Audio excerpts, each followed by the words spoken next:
Hi friend, कैसे हैं आप। आज हम लोग क्लास 10 के जीव विज्ञान का चैप्टर है जैव पराक्रम, और उसी से हम लोग जितने भी ऑब्जेक्टिव क्वेश्चन बनने वाले हैं उन सभी ऑब्जेक्टिव क्वेश्चन को देखने वाले हैं। ठीक है, तो चलिए तैयार है आप लोग ना।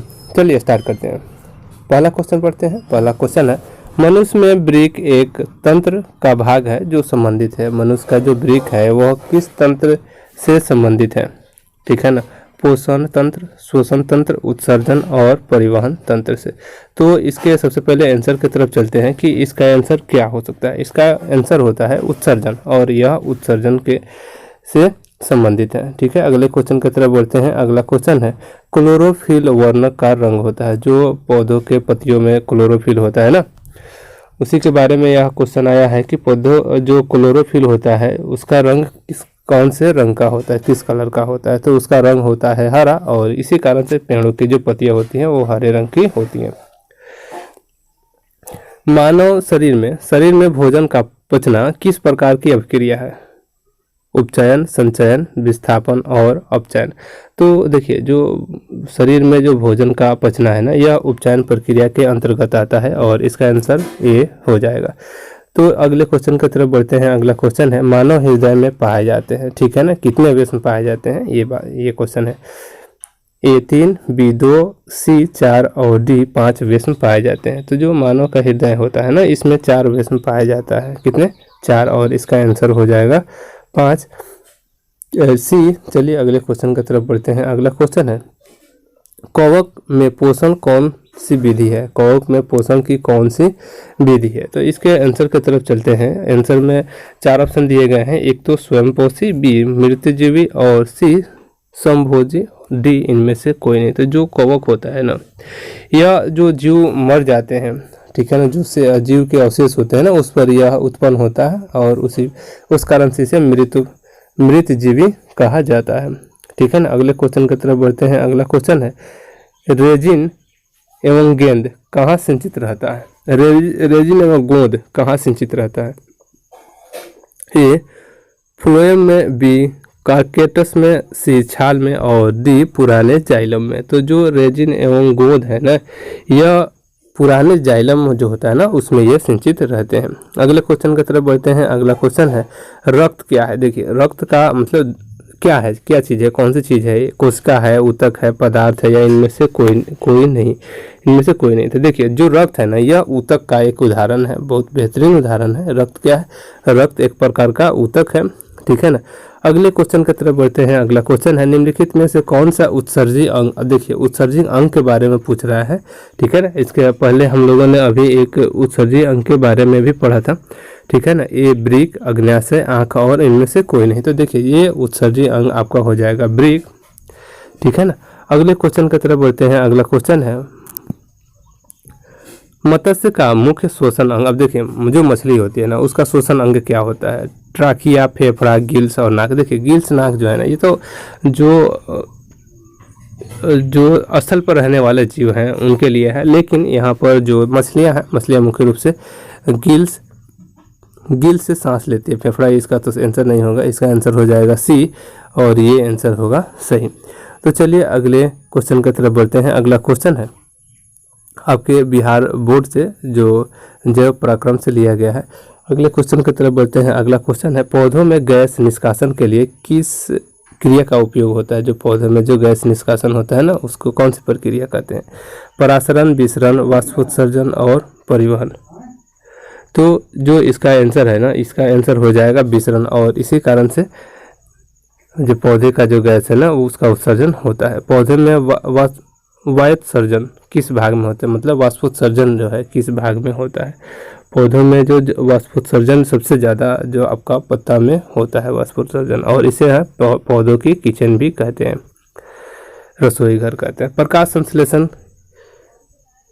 द्वारा किसकी प्राप्ति होती है। जो प्रकाश संश्लेषण होता है ना, इसमें जो पौधे होते हैं उनको किस चीज़ से प्राप्ति होती है, क्या प्राप्ति होती है, किसकी प्राप्ति होती है प्रकाश संश्लेषण में। वसा, प्रोटीन, ग्लूकोज, डी प्रकाश। तो देखिए, जो प्रकाश संश्लेषण होता है ना, यह प्रकाश की उपस्थिति में होता है, और इससे पौधों को ग्लूकोज प्राप्त होता है। क्या प्राप्त होता है, ग्लूकोज प्राप्त होता है।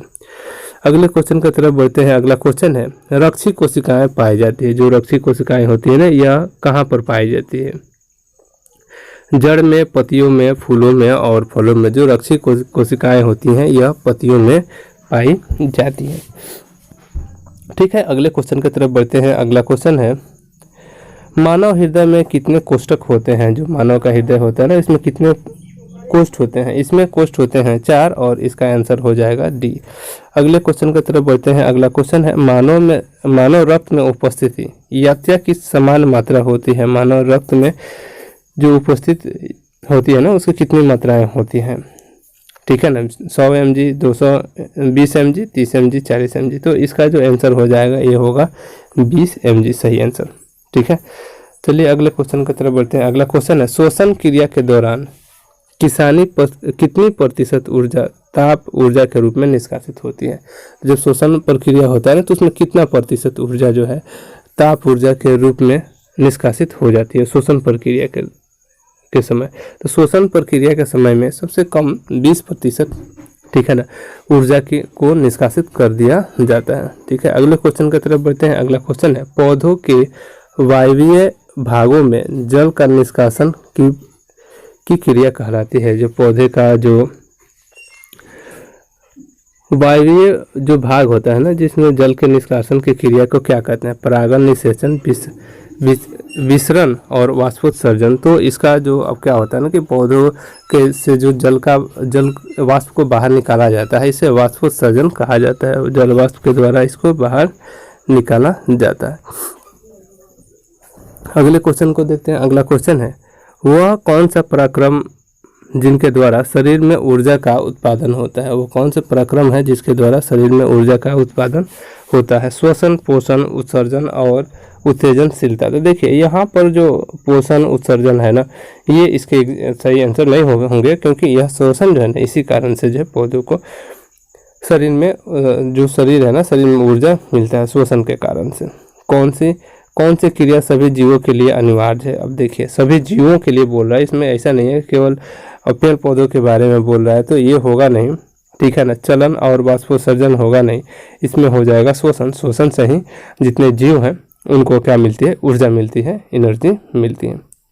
अगले क्वेश्चन की तरफ बढ़ते हैं। अगला क्वेश्चन यह आपका क्लास 10 के साइंस से लिया गया है, ठीक है ना, और इसके PDF भी आप डाउनलोड कर सकते हैं डिस्क्रिप्शन में जा करके। यह आपके 2022 के एग्ज़ाम को ध्यान में रख करके इस PDF को बनाया गया। ठीक है, तो चलिए अगले क्वेश्चन की तरफ बढ़ते हैं। अगला क्वेश्चन है, मैग्नीशियम पाया जाता है। मैग्नीशियम किस में पाया जाता है? तो मैग्नीशियम आपका पाया जाता है लाल रक्त कण में। लाल रक्त कण में क्या पाया जाता है? मैग्नीशियम पाया जाता है। अगले क्वेश्चन की तरफ बढ़ते हैं। अगला क्वेश्चन आपका है, कोशिका झिल्ली किस प्रकार की झिल्ली है? तो जो कोशिका झिल्ली होती है यह किस प्रकार की झिल्ली है? परागम्य, अपरागम्य, सी अर्धपरागम्य और डी इनमें से कोई नहीं। तो जो कोशिका झिल्ली है ना, यह अर्धपरागम्य झिल्ली है। इसका आंसर हो जाएगा सी, अर्धपरागम्य झिल्ली। अगले क्वेश्चन की तरफ बढ़ते हैं। अगला क्वेश्चन है, दही जमने में निम्नलिखित में कौन सी प्रक्रिया हो? दूध से जो दही जमता है ना, किस प्रक्रिया के अंतर्गत होता है? अपघटन, प्रकाश संश्लेषण, किण्वन और उत्सर्जन। तो देखिए अपघटन तो अब यहाँ होगा नहीं, प्रकाश संश्लेषण तो पौधों में ही होता है। इस अब बच गया उत्सर्जन और किण्वन। तो किण्वन के द्वारा, ठीक है ना, क्योंकि दही में देखेंगे ना, कहते हैं कि कीड़े हो गए इसमें, ठीक है ना, यह किण्वन के द्वारा दही जमता है। अगले क्वेश्चन में पढ़ते हैं। अगला क्वेश्चन है, मानव हृदय में पाए जाते हैं कितने अवयव में पाए जाते हैं? यह क्वेश्चन अब रिपीट हो गया है और यह इसका आंसर हो जाएगा 4 अवयव। चलिए अगले क्वेश्चन की तरफ बढ़ते हैं। अगला क्वेश्चन है, मानव में डायलिसिस थैली है। मानव की जो डायलिसिस थैली, न्यूरॉन और माइटोकॉन्ड्रिया इनमें से कोई नहीं। तो जो मानव में जो डायलिसिस थैली है ना, डायलिसिस थैली है, यह न्यूफ्राम की बनी हुई होती है। तो न्यूफ्राम, इसका ये आंसर सही हो जाएगा। अगले क्वेश्चन की तरफ बढ़ते हैं। अगला क्वेश्चन है, रक्त में आयरन की कमी से होने वाला रोग। अब देखिए जिनके क्या होता है ना, जब प्रसव के दौरान रक्त की कमी हो जाती है, रक्त में आयरन की कमी हो जाती है और इससे एक बीमारी होती है, जिस कारण से डॉक्टर बोलता भी है कि आप जो है आयरन की गोली खाया कीजिए, ठीक है ना, और इसे हो जाती है एनीमिया रोग। इसे खून की कमी भी कह सकते हैं। चलिए अगले क्वेश्चन की तरफ बढ़ते हैं। अगला क्वेश्चन है, स्वपोषी पोषण के लिए आवश्यक है, जो स्वपोषी क्लोरोफिल, कार्बन डाइऑक्साइड तथा जल, सूर्य प्रकाश और उपयुक्त में सभी। तो देखिए यहाँ पर जो स्वपोषी है ना, जिस स्वपोषी का मतलब होता है वैसे जीव जो अपना भोजन खुद बनाते हैं, अपना पोषण खुद बनाते हैं, उनका पोषण खुद कर लेते हैं, ठीक है ना। तो उनके लिए क्लोरोफिल, कार्बन डाइऑक्साइड, सूर्य की प्रकाश, यानी पेड़ पौधों को कह सकते हैं, ये पेड़ पौधे जितने होते हैं ना ये स्वपोषी होते हैं। तो इसका आंसर हो जाएगा डी, इनमें सभी। तो चलिए अगले क्वेश्चन की तरफ बढ़ते हैं। अगला क्वेश्चन है पायरुवेट के विखंडन से यह कार्बन डाइऑक्साइड तथा जल ऊर्जा देता है और यह क्रिया होती है। तो यह क्रिया किस प्रकार की क्रिया है? कोशिका द्रव्य, माइटोकॉन्ड्रिया, हरित लौह और केंद्र के द्वारा। तो यह जो क्रिया होती है ना, यह माइटोकॉन्ड्रिया के कारण से होती है। तो चलिए अगले क्वेश्चन की तरफ बढ़ते हैं। अगला क्वेश्चन है पादप में जाइलम उत्तरदायी है। जो पहला पादप है ना उसमें जाइलम किसका उत्तरदायी है, ठीक है ना। भोजन का वाहन करता है, भोजन का वाहन, जल का वाहन, भोजन का वाहन, अमीनो अम्ल का वाहन करता है, ऑक्सीजन का वाहन करता है। जो पादप में जाइलम होता है ना यह किसका वाहन करता है? तो यह वाहन करता है जल का, और इसका आंसर हो जाएगा ए, सही। तो चलिए अगले क्वेश्चन की तरफ बढ़ते हैं। अगला क्वेश्चन है कूटपाद किस में पाया जाता है? अब देखिए कूटपाद के बारे में पूछ रहा है। पैरामेशियम में, यूग्लिना में, अमीबा में और इनमें से कोई नहीं। तो जो कूटपाद है ना यह पाया जाता है अमीना में, और इसका आंसर हो जाएगा सी। तो चलिए अगले क्वेश्चन की तरफ बढ़ते हैं। अगला क्वेश्चन है, यह क्वेश्चन जो है विज्ञान के क्लास 10 से लिया गया है, ऑब्जेक्टिव क्वेश्चन, जो कि 2022 को एग्जाम को ध्यान में रख करके बनाया गया। तो चलिए अगले क्वेश्चन की तरफ बढ़ते हैं। अगला क्वेश्चन है स्टोमेटा पौधों के किस अंग में पाया जाता है? जो स्टोमेटा है ना यह पौधे के किस अंग में पाया जाता है? तना में, पत्तियों में, जड़ में और इनमें से कोई नहीं। तो स्टोमेटा जो है ना यह पौधों के पत्तियों में पाया जाता है, ठीक है ना। तो इसका आंसर हो जाएगा बी। चलिए अगले क्वेश्चन की तरफ बढ़ते हैं। अगला क्वेश्चन है मानव हृदय का औसत प्रकुंचन दाब क्या है, ठीक है ना। ब्लड प्रेशर जिसको कह सकते हैं औसत हृदय का प्रकुंचन दाब, प्रेशर कितना है उसका, ठीक है ना। तो इसका आंसर हो जाएगा 120 mm, ठीक है ना, HG, और इसका आंसर हो जाएगा ए। तो चलिए अगले क्वेश्चन की तरफ बढ़ते हैं। अगला क्वेश्चन है इनमें कौन सी प्रकाश संश्लेषी अंग है? प्रकाश संश्लेषण करने वाले अंग पत्ती, स्टोमा, ग्रान और हरित लौह। देखिए प्रकाश संश्लेषण की जो क्रिया होती है ना यह पत्तियों में तो होती है, लेकिन उसमें हरित लौह का होना जरूरी है, जिससे पर्णहरित कहते हैं, पत्तियों का रंग हरा होता है। तो आप कह सकते हैं कि जो जितने भी पौधे हैं ना जिनके पत्तियाँ हरे नहीं होते हैं, पीले या और कलर के होते हैं, जो फूल वाले पौधे होते हैं मुख्य रूप से उनमें, तो उनके पत्तों के जिस भाग में जहाँ तक आपका ग्रीन कलर या हरा कलर दिखता है केवल वहीं पर प्रकाश संश्लेषण की क्रिया होती है, बाकी समय प्रकाश संश्लेषण की क्रिया नहीं होती है। वाष्पोत्सर्जन कैसी प्रक्रिया? देखिए जो वाष्पोत्सर्जन जो है ना जल से जलवाष्प बनता है, ठीक है ना, यह कैसी प्रक्रिया है? शारीरिक, भौतिक, रासायनिक और प्राकृतिक। देखिए यह एक भौतिक परिवर्तन है, क्योंकि उसके भौतिक गुणों में केवल चेंजिंग होती है। जैसे कि जल था तो जल का जो भौतिक गुण है, ठीक है ना, उसमें आयतन निश्चित होता है, ठीक है ना, आकार निश्चित नहीं होता, लेकिन उसका भौतिक परिवर्तन जब जलवाष्प बन जाता है तो उसका आयतन भी अनिश्चित हो जाता है, आकार भी अनिश्चित हो जाता है और वजन भी अलग हो जाता है, चेंज हो जाता है, ठीक है ना। तो चलिए अगले क्वेश्चन की तरफ बढ़ते हैं। अगला क्वेश्चन आपका है शरीर में भोजन का पाचन किस प्रकार अभिक्रिया है? देखिए शरीर में जो भोजन का पाचन है ना यह किस प्रकार की अभिक्रिया है, इसके बारे में पूछा जा रहा है। तो भोजन जब टूटता है, ठीक है ना, तो इसका ऑप्शन पहले हम लोग ऑप्शन के बारे में देखते हैं। ए अवकरण, बी ऑक्सीकरण, सी उदासीनीकरण और डी वैद्युत अपघटन। तो देखिए जो भोजन का जो पचना है ना यह प्रक्रिया निर्भर करता है शोषण पर, कि जब क्या होता है ना कि हम लोग काफ़ी कठोर परिश्रम करने लगते हैं तो हमारे जो सांस लेने की जो दर है ये बढ़ जाती है, इसलिए कि जो हमारे शरीर में जितने भी भोजन है, ठीक है ना, उनका तेज़ी से पाचन हो सके, या शोषण के बिना जो भोजन है इनका पाचन नहीं हो सकता है। और इसी कारण से इसका जो आंसर है इसको ऑक्सीकरण कह सकते हैं, क्योंकि शोषण प्रक्रिया में ऑक्सीजन का होना एकदम अनिवार्य है। जठर ग्रंथियाँ कहाँ पाई जाती हैं? ठीक है ना, आँख में, अग्नाशय में, यकृत में और अमाशय में। तो जो जठर ग्रंथियां हैं ना ये पाई जाती हैं अमाशय में, और इसका आंसर होगा डी। तो चलिए अगले क्वेश्चन की तरफ बढ़ते हैं। अगला क्वेश्चन है प्रकाश संश्लेषी अंग। प्रकाश संश्लेषी अंग कौन सा है? पत्ती, हरित लौक, क्लोरोफिल और क्लोरोप्लास्ट। जो देखिए प्रकाश का संश्लेषण कहाँ होता है, प्रकाश का संश्लेषण होता है पत्तियों के हरित लौक में, और इसे प्रकाश संश्लेषी अंग कह सकते हैं हरित लौक को। ठीक है ना। अगले क्वेश्चन की तरफ बढ़ते हैं। अगला क्वेश्चन है प्रकाश संश्लेषण की क्रिया में ऑक्सीजन बाहर निकलता है। ठीक है ना। प्रकाश संश्लेषण की क्रिया में ऑक्सीजन बाहर निकलता है, जल से, कार्बन डाइऑक्साइड से, ग्लूकोज से और डिक्टियोजम से। तो देखिए यहाँ पर नया शब्द आया है डिक्टियोजम, इससे डरना नहीं है, लेकिन पहले देखना है कि जब प्रकाश संश्लेषण होता है, ठीक है ना, तो उसमें ऑक्सीजन कहाँ से आएगा। तो यह आता है जल से, और जल का रासायनिक सूत्र होता है H2O। ठीक है ना। तो यही वो जो ऑक्सीजन है इससे ये बाहर निकलता है। अगले क्वेश्चन की तरफ बढ़ते हैं। अगला क्वेश्चन है स्वपोषी पोषण के लिए आवश्यक है। जो स्वपोषी पोषण होता है ना, इसके लिए क्या आवश्यक है, इसके लिए आवश्यक है दल पुंज, क्लोरोफिल और सौर प्रकाश, इनमें से सभी। तो देखिए स्वपोषी के लिए क्या है, इनमें सबसे ज़्यादा जरूरी है सौर प्रकाश, सूर्य के प्रकाश। सूर्य के प्रकाश से ही ये सारे हो जाएंगे, क्योंकि इसमें दल पुंज दिया है ना, उसका आंसर सभी नहीं लगाए हैं। तो चलिए अगले क्वेश्चन की तरफ बढ़ते हैं। अगला क्वेश्चन है इनमें किसके द्वारा अमीबा में भोजन का अंत ग्रहण होता है। तो देखिए इनमें किसके द्वारा अमीबा में भोजन का अंत होता है। तो कूटपाद, परिवहन, भोजन, रसघानी और केंद्रक में। तो इसका जो सही आंसर है यह हो जाएगा केंद्रक, और इसका ऑप्शन होगा डी सही। अगले क्वेश्चन की तरफ बढ़ते हैं। यह क्वेश्चन जैव पराक्रम से लिया गया है, ठीक है ना, विज्ञान की। तो इसका क्वेश्चन है प्रकृति में ऑक्सीजन का संतुलन कैसे बनता है। तो प्रकृति में ऑक्सीजन का संतुलन कैसे बनता है, संयोजन क्रिया के द्वारा, प्रकाश संश्लेषण, अपघटन और इनमें से कोई नहीं। तो जो प्रकृति में ऑक्सीजन का संतुलन है ना, यह संतुलन बनता है प्रकाश संश्लेषण की क्रिया। चलिए अगले क्वेश्चन की तरफ बढ़ते हैं। अगला क्वेश्चन है कूटपाद में क्या पाया जाता है। कूटपाद में क्या पाया जाता है, तो चलिए किस में पाया जाता है। ए पैरा मैग्नीशियम में, यूग्लिना में, सी अमीबा में और डी इनमें से कोई नहीं। तो यह कुष्ठपाद जो है यह पाया जाता है अमीबा में, और इसका आंसर होगा सी सही। तो चलिए अगले क्वेश्चन की तरफ बढ़ते हैं। अगला क्वेश्चन है रक्त में हल्के पीले रंग चिपचिपे द्रव को क्या कहते हैं। जो रक्त में हल्का पीला रंग होता है ना, किसके कारण से होता है।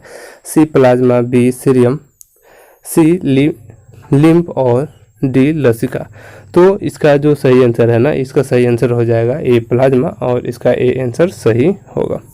ठीक है। तो चलिए अगले क्वेश्चन की तरफ बढ़ते हैं। अगला क्वेश्चन है मनुष्य में वृक्क संबंधित है। मनुष्य में वृक्क किससे संबंधित है, पोषण से, श्वसन से, सी उत्सर्जन से और डी परिवहन से। तो जो मनुष्य में जो वृक्क है ना, यह एक उत्सर्जन अंग है, और इसका संबंध है उत्सर्जन से। ठीक है ना, सी आंसर इसका सही हो जाएगा। अगले क्वेश्चन की तरफ बढ़ते हैं। अगला क्वेश्चन है वृक्क में संरचनात्मक क्रियात्मक इकाई को कहते हैं। वृक्क के संरचनात्मक एवं क्रियात्मक इकाई को क्या कहते हैं। ए नेफ्रॉन, बी मूत्रवाहिनी, सी ग्लोमरुलस और सी बोमेन संपुट। तो इसका जो आंसर है ना, इसका जो आंसर है वो हो जाएगा ए नेफ्रॉन। ठीक है ना, ये आंसर इसका सही हो जाएगा। अगले क्वेश्चन की तरफ बढ़ते हैं। अगला क्वेश्चन है खुला परिसंचरण तंत्र किस में पाया जाता है। तो इसके ऑप्शन की तरफ बढ़ते हैं। ऑप्शन ए मनुष्य में, बी कॉकरोच में, सी घोड़ा में और डी ऊंट में। जो खुला परिसंचरण तंत्र यह पाया जाता है कॉकरोच में, और इसका आंसर होता है बी सही। ठीक है। अगले क्वेश्चन की तरफ बढ़ते हैं। अगला क्वेश्चन है कोशिका झिल्ली किस प्रकार की झिल्ली है। जो कोशिका झिल्ली है ना, यह किस प्रकार की झिल्ली है। ठीक है। अपरागम्य, परागम्य, अर्धपरागम्य और डी इनमें से कोई नहीं। तो जो कोशिका झिल्ली है ना, ठीक है ना, यह एक अर्धपरागम्य प्रकार की झिल्ली है, और इसका आंसर हो जाएगा सी सही। तो जो यह क्वेश्चन जो है ना, यह चैप्टर यह आप लोग पढ़ रहे हैं क्लास 10 से, जैव पराक्रम से। चलिए अगले क्वेश्चन की तरफ बढ़ते हैं। अगला क्वेश्चन है प्रकाश संश्लेषण होता है। जो प्रकाश संश्लेषण की क्रिया है ना, यह होती है दिन में, जब जो सूर्य की प्रकाश होती है ना, जो सूर्य दिखाई देता है, उसी समय यह प्रकाश संश्लेषण की क्रिया होती है। अगली क्वेश्चन है प्रकृति में ऑक्सीजन का संतुलन कैसे बना रहता है। यह क्वेश्चन भी रिपीट हो गया, पहले भी अभी हम लोग पढ़े हुए हैं कि जो प्रकृति में जो ऑक्सीजन का संतुलन है ना, यह प्रकाश संश्लेषण की प्रक्रिया के द्वारा होता है। ठीक है। अगले क्वेश्चन की तरफ बढ़ते हैं। अगला क्वेश्चन है पौधों में श्वसन क्रिया के अंतर्गत एटीपी के टूटने से कितनी ऊर्जा मुक्त होती है। तो जो पौधे में जो श्वसन क्रिया होती है ना, जब एटीपी जब टूटता है तो कितने किलो जूल या मोल ऊर्जा उत्पन्न करता है। तो यह 30.305 किलो जूल प्रति मोल ऊर्जा उत्पन्न करता है। ठीक है, तो अगले क्वेश्चन की तरफ बढ़ते हैं। अगला क्वेश्चन है इथेनाइल अल्कोहल किस प्रकार के श्वसन में बनता है। ठीक है ना, ए वाई सी अवायवीय और डी सी, ए और बी दोनों, डी इनमें से कोई नहीं। तो जो इथेनाइल है ना, यह एक श्वसन अभिक्रिया में बनता है। इसका जो सही आंसर है इसे आप लोग बताइएगा। ठीक है ना, कि इसका सही आंसर क्या है। ठीक है ना, यह 51 का जो क्वेश्चन है, इथेनाइल अल्कोहल किस प्रकार के श्वसन से बनता है। ठीक है, आप इसे कमेंट करके बताइए। और आप इस वीडियो को पीडीएफ में देखना चाहते हैं, पीडीएफ इसका डाउनलोड करना चाहते हैं, तो आप डिस्क्रिप्शन में चले जाइए। डिस्क्रिप्शन में आपको पीडीएफ इसका मिल जाएगा। और यदि आप इसी तरह के और वीडियो को चाहते हैं देखना, तो आप हमारे चैनल को सब्सक्राइब कीजिए। ठीक है ना, और बेल आइकन जरूर दबाइए ताकि आपको जब भी नए वीडियो इस चैनल पर डाले जाए आपको उसका नोटिफिकेशन मिल सके। ठीक है ना, वीडियो अच्छा लगा हो तो लाइक कीजिए, कमेंट कीजिए। ठीक है, मिलते हैं फिर अगले वीडियो में, तब तक के लिए।